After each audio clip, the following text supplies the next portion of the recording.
Is Ange ahead of schedule right now? Yes. After Arteta was in his first year. I actually like Ange. I'm not gonna lie. As much as I didn't like the fact that the media were goo goo gaga over him over at the beginning of the season. He's very charismatic, and he's done a good job getting into Spurs and sorting you guys out. But at times, I feel like his tactics let you guys down also, because you guys are so offensively attacking that at times it just seems like you're so open defensively, and that he doesn't really change his principles. Yeah, but let me tell you this: like at the beginning stages of Pep, the beginning stages of Klopp, the beginning stages of Arteta, how many batterings did all three of these managers take at the beginning? Because especially with Pep and Klopp, that their players were too attacking and they didn't have maybe the right structure at that moment in time. In Arteta's first full season, he went through a period where you lost 8 games in a row, 8 games. And you're going to tell me, like, he wasn't... Did he change it up? Like, did he carry on with his tactics? Was he naive for the way he played? No, but you stuck with it, right? And now look at where you are. And credit to you guys. You know, most people in that situation, most clubs would have sacked Arteta in that scenario. But looking at where Ange is in his first season compared to most of these elite managers, is he not like ahead of schedule when it comes to He's ahead that of schedule kind of because no one expected Spurs to be where they are right now. That's the fact. Is at the start of the season, Definitely ahead of schedule. I think I put you guys at 5th maybe, but you're never right now. But people said 8th, 9th, and something like that. You know, so ahead of schedule in that aspect. I will say, to context provided, even though I think he's doing a better job at it initially, Arteta had more to do at the start. I think I was toxic because you had Harry Kane, right, and you just sold him and you had money to come in. You had Heung-min Son, a world-class player. Our world-class players were Ozil and Aubameyang, but they were declining, right?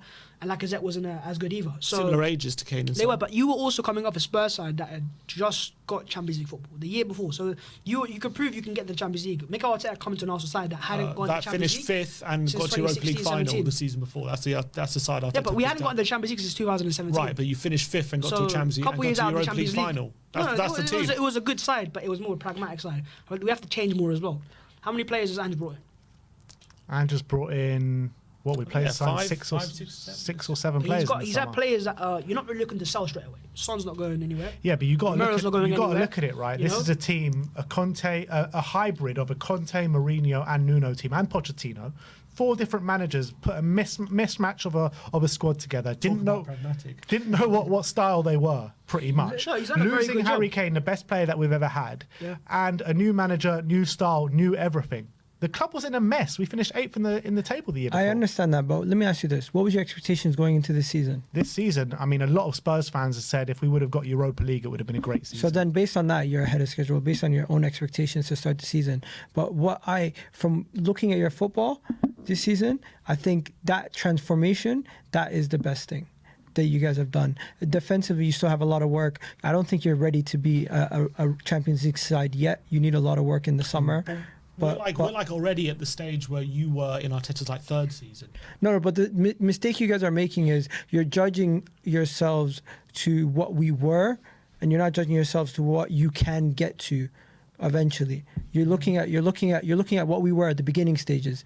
You're looking way too far back. No, I'm looking at your 3rd season. You had basically same as us, with no European football. You had that season. You were given that season to develop, and you finished 5th. That was Arteta's 3rd season. So you're looking at us at that point already. So you're looking at the season before we challenge for the league. Correct. Yeah, okay. I think this Spurs side is very comparable to that Arsenal side that finished. So 5th. How many players do you think you're away from competing for a league title? I think, well, we need a big squad. We don't have the squad. That's the issue, what I was saying in my opinion. Is be very careful, because I've seen it a lot with other teams in the past. Conte was the best example. He come in straight away and wow. Manchester United last year. Not coming, wow, he's ahead of schedule. It doesn't always work out like that. Football's not as needed. But Conte is never a project manager, though, is he? He's not. But for you to go from maybe 5th right now this year, if you finish there, to 2nd next year and fight for a title, I don't expect because unless that's what his ambition is. It is. But I also think in terms of project, there is a bit of a ceiling at Spurs right now, because what's unproven is how you spend your money. Which is the ambition. I disagree. I think we've spent our money well in the last couple of years. No, in terms of how much do you spend? Because Arsenal are still going to spend £100+ million in summer again. City do what they do anyways. They'll probably spend anyways. Do your owners have the ambition to try to push for a league or major honours? Look at Pochettino Spurs. It was a very good side, but it was capped. They don't have the ambition. We don't have that cap on our shoulders right now. That coincided with the stadium build, and actually during the stadium build, I think we spent more money than Arsenal when we were in the stadium build. So right now, we'll see this summer how much you spend. Because if you spend massive again, your team is going to improve, but you're forgetting how far you off right now of finding a title. I think 17 points off first place. I think around 15 or 16 players. points off I the reckon. rest of I think you're gonna find it very difficult to be back in the Champions League, and I don't think not we'll be knowing back in and the not playing in the Champions League this year, not being able to test yourselves in the cup competitions too far. You have had the advantage of not playing as many games. So next season it could be a shock to the system again. That was the same with Arsenal. And where that you have case. to be No, and you know what? We had to learn. We had to learn quickly. You have to learn. And also what I will say is, one of your best player, arguably, right, is how old right now? Is he 33? 31. So you have to think about his peaks right now. So you have to accommodate it right now. You can't really build a team around young players as much when you've got that player there. And so I don't know what to expect from Spurs next year, because I don't expect the jump that Arsenal made from not even Champions League contenders or not in the Champions League to fighting for a title. But you never expected that at the time either. No, I didn't. No. But I think at the time we spent a lot of money wisely, and I think our project was a bit more sustainable. So you look at Ten Hag's one last year; it looked much better on paper because his team's done so well. But you can't always judge off results. You have to look at how sustainable the project is. Ten Hag, you could see, and he itself. admitted that he was compromising on his philosophy and his tactics to get results for Man United, and it worked. But it could only work so much. Ange has gone the complete opposite way. He has stuck to his philosophy. He said, I don't care what results we're getting. I don't care who's injured, who plays where. If Emerson plays at centre-back, I don't care. We're going to keep playing the philosophy in that way. And we've got to this situation, even though we did have a lot of injuries this season, and it's been his first season, and we had a lot of problems, and it's got us to 5th place, battling for top 4. We'll see if we'll get it come the end of the season. We may or may not. But imagine once we're now a year on from the philosophy, we know who works in the team, who doesn't. We can chop and change in the summer for players who don't work in the system. We bring in a bunch of players, hopefully, that we want to improve the squad. And maybe we can make a bigger jump, because we're already at this stage where it's been a very transitional season. And apart from like a major drop off after that 5 games after the Chelsea game, we've been fairly good like this season. The competitive side, I will say, but when you've got 2 teams right now that Liverpool would be in the category if they weren't losing Klopp, but a bit more sustainable. They've got more set players in place and set pieces as well, because Arsenal are an old side. We're not looking at players that they're going to age in it. They're 23, 24 as well. So there's a gap there that you're going to have to bridge, and it's not going to be as easy as maybe it looks like on paper. Not saying you're going to be competitive, but it all depends on how you invest. I put them in the same boat as Aston Villa. I look at your Villa 2 teams. I look at your 2 teams, and I see a lot of similarities, and I even see quality in the squads. I think it's very similar. I think we're a better side than Villa. I think I could name maybe 6 players that would get into your team. But you look at it this season, right? Villa have hardly had any injury. Well, they've had a couple. They've had Camara injured for the whole season. They've had Douglas Luiz has just had a suspension. And a couple in defence, I think, throughout the season. But we had an insurmountable injury crisis this season. Insurmountable. We were playing Emerson Royale and Ben Davis at centre back at a time. Tell me another team for 3 months exactly. Tell me another team that would and they didn't survive during that. Tell me another team that can actually survive during that. And if we didn't have that injury crisis, I think we'd be comfortably above Aston Villa this season. Mm-hmm. Hey. Look, it's going to be intriguing next We're going to have to find out. When you look at it, we've actually only lost 2 games in the league this season when our first choice defence has been playing. No, but that's not how football works, unfortunately. What do you mean it's not how football works? Because if we had our first choice defence last year, we would have won the league. Yeah, but I'm just saying that's a barometer of how good Spurs can be. You can be good. You can be good. And I think it all depends on... I trust Ange as a manager. I think his tactics are definitely very, very good. I don't know if I trust your club because of what you've done in the past. But it was the same with Arsenal. I get that, though. I do get that. With Arsenal pre-Arteta, we weren't as sure either. Because we weren't spending as much money. But since coming in, when you have 1, 2, 3, 4 years... But when we spend money again this summer, and it'll be big...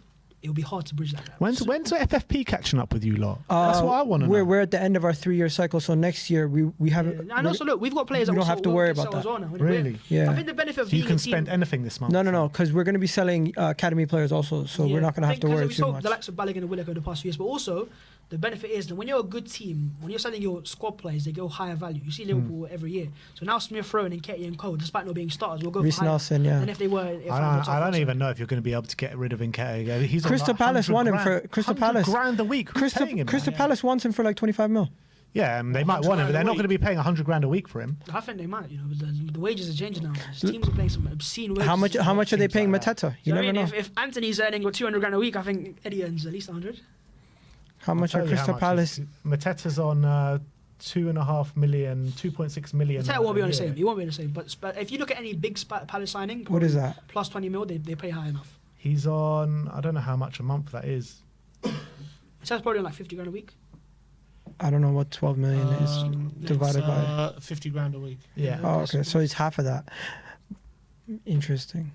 Like, I think if you sign a player for £20+ million, you expect to pay him And high wages. Reece Nelson as well just signed a Yeah, new no, contract. they all want Reece high wages Nelson's for gonna sure. have to be But sold I also. think they're players that the fact that they have those high wages and teams still have interest. So Eddie's interest is still there. Palace still want to sign him. They would have signed him anyways if they would. But you know. we can spend money, and last time we spent 170 million. I think You can spend we're money. We're spending smarter. Van der Ven was 40. They're not- Madison was 40. It was smarter than Brennan us was before. 50. Yeah, no, improving for sure. But there's a gap as it is, and it's quite a big gap in terms of points, right? So you have to bridge Yeah. that gap. Expect also to get worse. We're spending more money. There's also a You gap have to in get worse. quality. How many There's a- points are you going to get this There's a season? massive- You're not no, getting massive 90. leap You're to not make. getting There's 90 there's a, points there's a this gap in quality. There's a gap in squad depth, and there's also a gap in your in just mentality also. Because we've been here for challenging for the league now 2 years in a row. season. We have You a guys, manager who's won trophies. yeah, you might have a manager who's won Who? trophies in Ange. other Yeah, leagues, Ange. but that's not really relevant in this conversation at this moment in time. Yeah, but That's you got to look at it, mentality. right? The season You had Arsenal- Antonio the season Arsenal Conte. bottled top four, right? You could have made these same arguments for Arsenal and Man City.